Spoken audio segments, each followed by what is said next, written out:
This is Michele Jaco, host of the Inside the Chapters podcast for the novel When I See the Wolf Ride. And here's a recap of what happened in Chapter 6 of Book 1.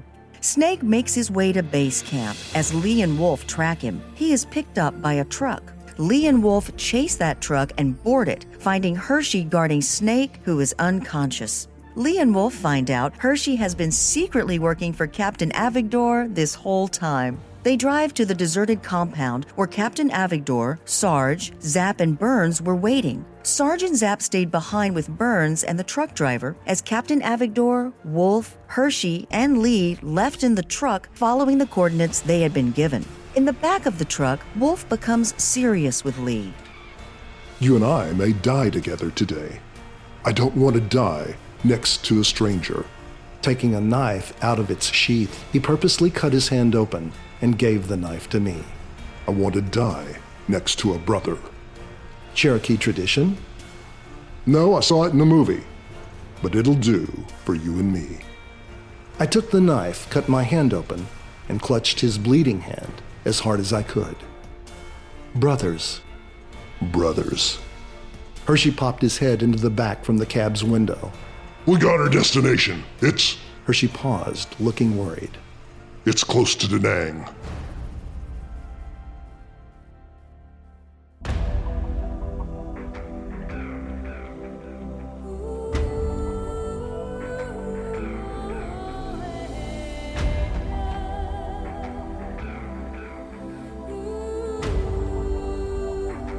Welcome to the audio production of the novel When I See the Wolf Ride, Book 1, Chapter 7. Copyright 2024 by Jeffrey Lee Neal. Read by the author. And now, here is Chapter 7 of When I See the Wolf Ride, Book 1.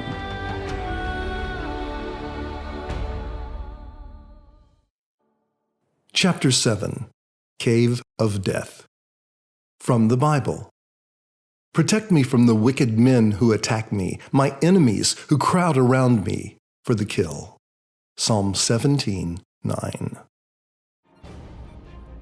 In March 1971, the Da Nang Air Base, located north near the center of Vietnam, was one of the busiest airports in the world. The United States was using it as a primary landing and launching site for military operations. The Nixon Doctrine, also known as Vietnamization, was a plan to have the Army of the Republic of Vietnam, ARVN, take over the battle with the forces from the north. The Americans had trained them for years, but they were anything but battle-ready. That was obvious in February 1971 when they launched Operation Lam Son 719. The plan was to disrupt traffic on the Ho Chi Minh Trail, a long road the Viet Cong had used to move weapons, supplies, and men into South Vietnam from the north. Even though most of the trail went through Laos, a neighboring country that was officially neutral, the ARVN felt attacking the trail was crucial. Operation Lam Son 719 quickly became a disaster for the ARVN. Meeting strong resistance, the army fell apart and became a mass of terrified men running for their lives, leaving their own dead littering the roads.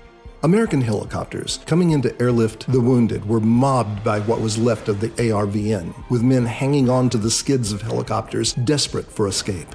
By March, with the ARVN scattered, the further north you went in Vietnam, the more dangerous it was.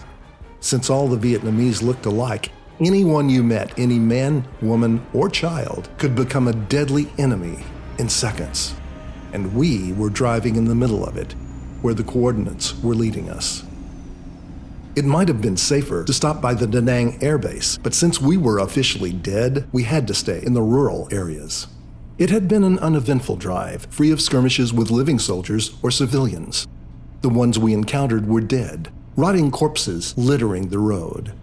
The captain did his best to drive around them, but once or twice we felt the bumps and heard the crunches of bones and flesh under our tires. It was 2 hours of my life I tried to forget, but my dreams would remember them for years. Soon after the first hour, Snake was coming to. As he opened his eyes, it took him a moment to recognize us. What the hell? I was eager to say these words. You're in a truck headed for the north, and if you try anything stupid, I'll let this crazy Cherokee kill you. Wolf grinned. It was a frightening grin. As Snake continued to wake up, we pumped him for information, but it was clear he was as clueless as we were about this mysterious officer we were to meet. So we just gave him some water. We said nothing more. This guy had been with those who threatened to kill us. Unless you've got slanted eyes, you don't get to be much more of an enemy than that. Toward the end of the second hour of driving, we could hear the sounds of rustling water. Jungle surrounded us. We parked in tall brush next to a river. Most of my experience with Vietnam had been witnessing bugs, dirt, and ugliness, but I have to admit, this was beautiful. It even smelled nice, not like the foul sewer odors the rest of the country emitted. Wolf approached the captain, who was searching the distant brush with his binoculars. What now? I don't know. I guess we either swim or we wait. Waiting seemed like a much better idea. 1 hour became 2. None of us enjoyed being in the same place this long. Hershey and Snake stayed in the truck in case someone spotted us. Wolf and I were resting, hidden in the tall grass, when I noticed Captain Avigdor motioning for us to come to him. In the river was another man we had not seen before, pulling a rubber camouflaged raft. Dressed in military fatigues, this was a much smaller man than the captain, dark-complexioned, with long jet-black hair and a thin black mustache. I wondered how this guy escaped military grooming guidelines. This is Art, one of my team. The small man finished bringing his raft to shore and then extended his hand to me. Actually, it is Arturo Fausto Ernesto Alejandro Leonardo Fernando Jose Ezekri. He spoke with a noticeable Latin accent as he shook my hand and then Wolf's. And I His face was growing a devilish grin. am stark raving mad. Wolf and I looked at each other and then to the captain, who smiled. He's an explosive specialist. Wolf frowned. Of course he is. The possibilities a stark raving mad explosive specialist would bring to our mission were disturbing. Art lost his grin. I have been tracking them. Their boat is almost here. The captain motioned all of us to get down. I could see a small boat approaching on the river. It looked homemade, like something built by the Vietnamese. It was more a raft than a boat, made from tree trunks lashed together with slabs of wood covering them. 2 men, dressed in U.S. Army fatigues, were guiding the raft. Hershey and Snake got out of the truck to meet them. The larger of the two, a tall, husky man with a black beard, got off the raft, holding his rifle. Where is Whitwell? That was a strange accent I didn't recognize. Snake stepped forward. I'm Whitwell. Get on. Snake and Hershey started for the raft, but the soldier aimed his rifle at Snake.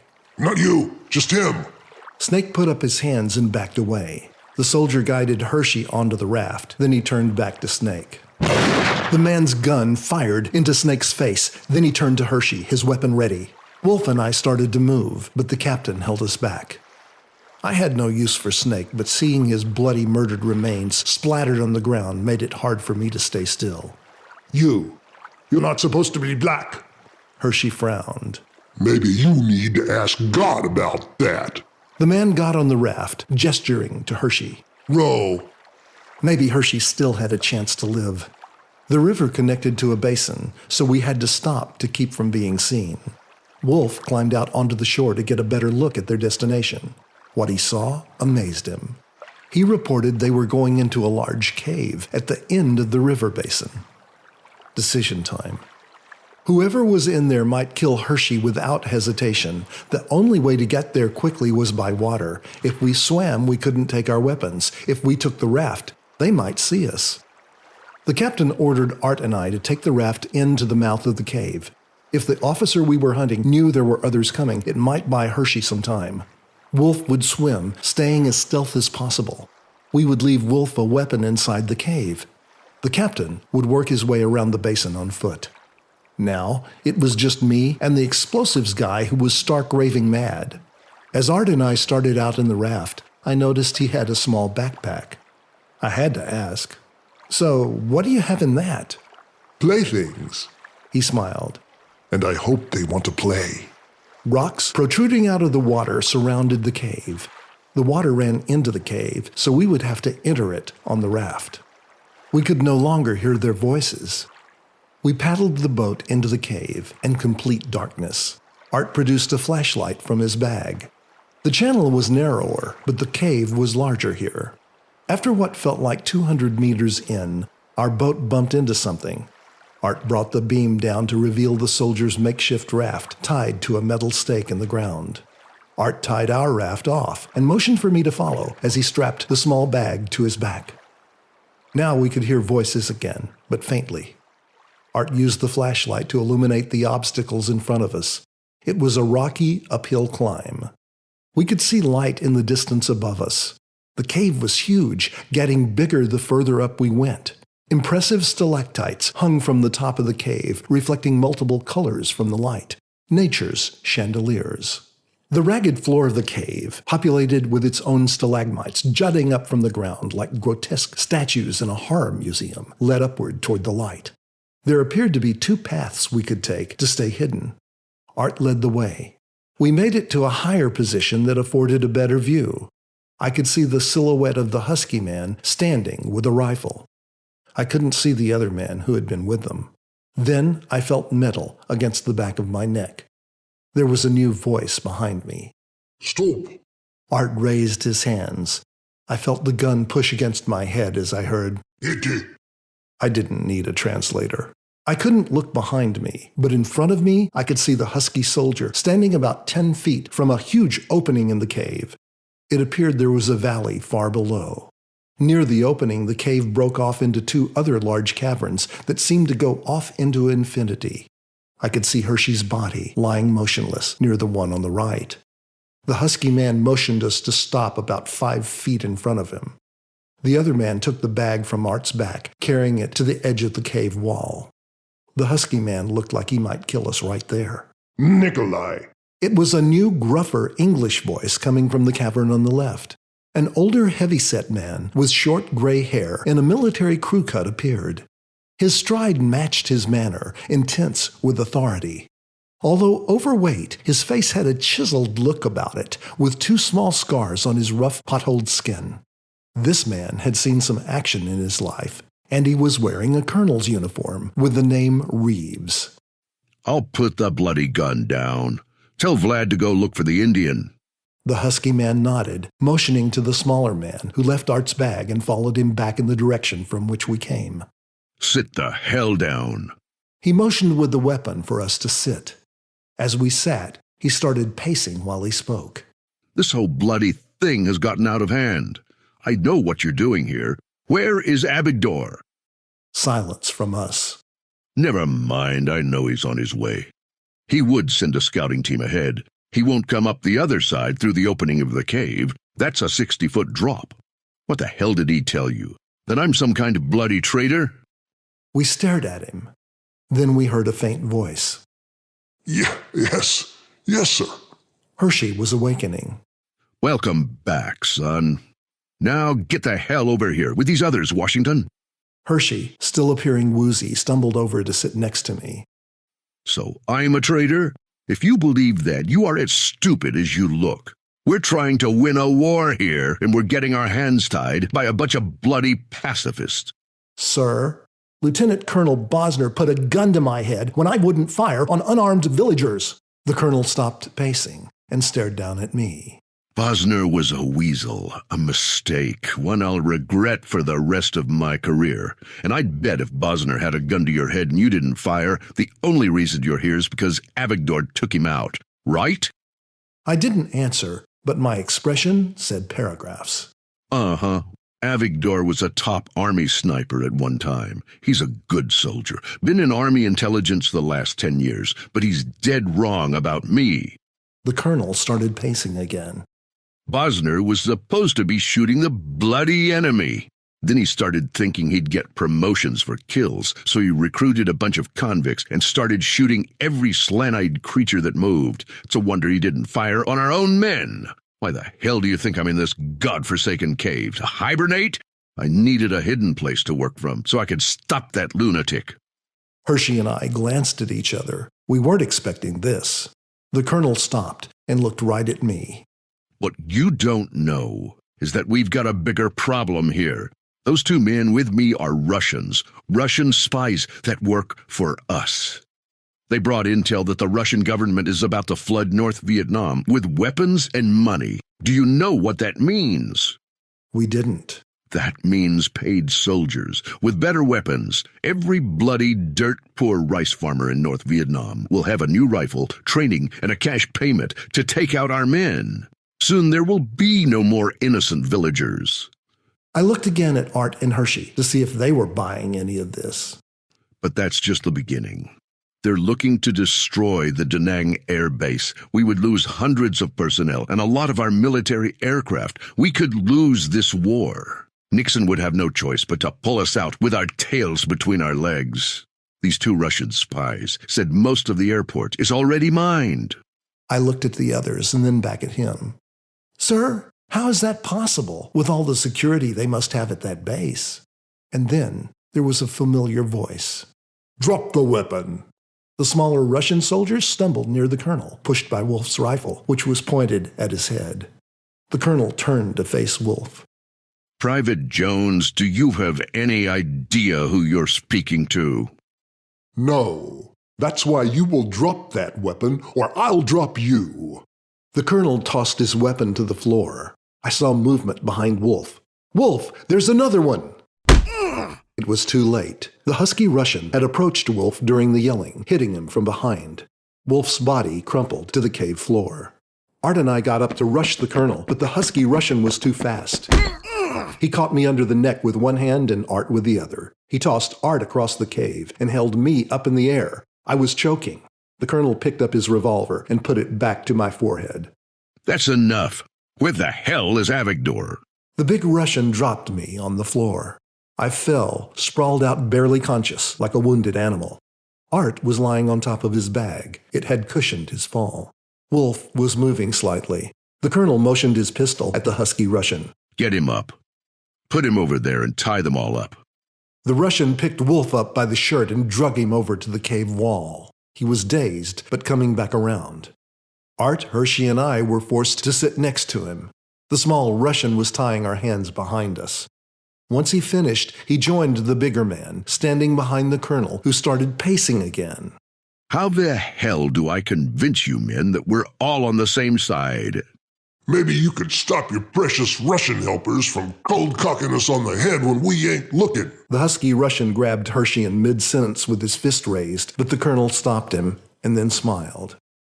These Russians are the best soldiers in the world. You men are so bloody arrogant. Just come into someone's country like you own it. Do you even know where you are? This is the Phong Na cave. The Vietnamese would hide from the shelling in these caves. He gestured to the caves on the right. There's a place over to the south. 8 young men were hiding from the bombs when a rock cave-in trapped them. Their families could hear them screaming for 9 days until the voices died out. Now, it's considered a shrine by these people. So maybe even you can understand that if you give them a bloody weapon, they might just point it back at you. Wolf was sitting up next to me, now conscious. When he glanced my way, I could see rage in his eyes. The colonel started pacing again. I'm running out of time. I've told you men what's at stake here. I need to find Captain Avigdor so I can convince him to join us and stop this attack on the air base. I need you to tell me where he is. Which part of the cave is he coming through? What did he tell you? He told us the truth. It was Wolf, yelling back at this man with the rage of a warrior. How is it you knew how many of us there were? How the hell did you know our names? We're supposed to be dead. The colonel stopped pacing. You don't believe me, son? I believe these men are Russian spies. Russians spying on us for Russia. Just like you. You're no colonel. You had to cover your tracks. That's why you ordered Snake brought here, only giving coordinates. You murdered him because you couldn't let him talk. And that's why your thug kept telling Hershey he wasn't supposed to be black. He knew the real driver, the one working for you, wasn't black. The rest of us are all expendable, because as far as anyone knows, we're already dead. Then Wolf looked at me. The only reason we're still alive is that he's hoping Avigdor will come for us. Wolf looked back at the colonel. Avigdor is your problem. He has suspected you for some time. You fear him. Son, look at this uniform. You can't believe that I heard you! Wolf's voice was so loud it echoed through the cave. He turned to me. When I swam into the cave, I heard voices. You had gone to the left, but the sounds were coming from the right. There's a radio room further down. This colonel was talking to his other spy on the comm, calling us Ares 1100. You called him Zachary. The sound was noisy, but I recognized the voice. It was Zach Thomas, Zap! Wolf turned back to the colonel. He told you our names. And by the way, Burns and Sarge are dead. The driver, the one that ain't black like Hershey, the one working for you, killed them. Zap bragged about it. The cowards shot them in their backs after we left, and their bodies will disappear after Zap triggers the explosions at the Da Nang Air Base. Sarge and Burns? Dead? You're not trying to prevent the attack. You want to make sure no one knows you're behind it. The whole thing with Bosner was nothing but a distraction for you to do this. And after Zap reports Burns and Sarge were killed in action, that would account for all of us, except Captain Avigdor. How much did I miss? The colonel smiled and spit on the ground. Not much. Not bad for a bloody Indian. Always been fascinated by American Indians. They took your land, they took your treasure, everything you had as a people, and you're still fighting for them? You should have been on our side. The colonel bent over to look Wolf in the face and noticed the amulet. I've always loved the little native trinkets you people make. He grabbed the amulet, ripping it from Wolf's neck. Wolf went wild, trying to jump up. That is not yours! It is now. The colonel pushed him back down, pointing his gun to Wolf's temple. All right, for the last time, where's Captain Avigdor? Did he follow you into the cave? Does he know about Private Zachary Thomas? Or my driver? Wolf's eyes were red with rage as he yelled back, struggling to get free. I will skin you alive like an animal. I will make you suffer through hours of torture before I send you on your journey to hell. The colonel remained calm. Not today, son. Blood exploded all over us, accompanied by the unmistakable smell of gunpowder. I had closed my eyes by instinct. When I opened them, I saw Wolf lying on the cave floor, blood seeping from his head, his eyes wide open, still somewhat red from his rage. I had never witnessed death like this. There would not be any time to mourn. The colonel motioned to Vlad. Get them up. The Russian soldier jerked each of us to our feet. Over there. The colonel motioned the Russian to push us to the opening of the cave, right at the cliff over the 60-foot drop. He turned us so that our backs were to it, facing him. The colonel walked to me and put his revolver to my temple. I could feel the heat from the gun.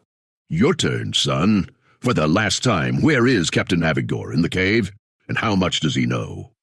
I gave this murderer my best tiger stare. It would be an honor to join Wolf with our ancestors. That concludes Chapter 7. We invite you next to read the PDF or listen to Chapter 8, entitled Imminent Danger. We also invite you to listen to our podcast for Chapter 7, in which Michele Jaco talks with Jeff Neal about the story, the characters, and the symbolic elements within the chapter. Music for this production was licensed from the Smart Sound collection, and cover art was created from Adobe stock images. Some voice work was enhanced by AI technology from 11 Labs.